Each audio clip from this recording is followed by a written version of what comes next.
In this video, we'll compare Quickbooks and Erpnext.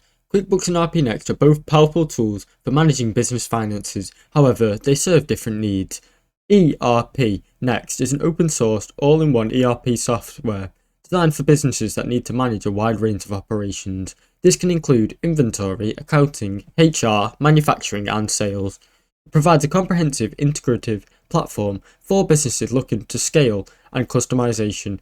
It's especially for small to large businesses who need a more complex requirements. In contrast, QuickBooks is a user-friendly accounting software primarily tailored to small to medium-sized businesses. It focuses on financial management, offering features such as payroll, tax calculations, and invoicing, but does not extend into broader EPR functions. QuickBooks is simpler and more accessible. The version suits for both desktop and cloud-based usage, while Erpnext offers a more flexible and wide range of business management tools.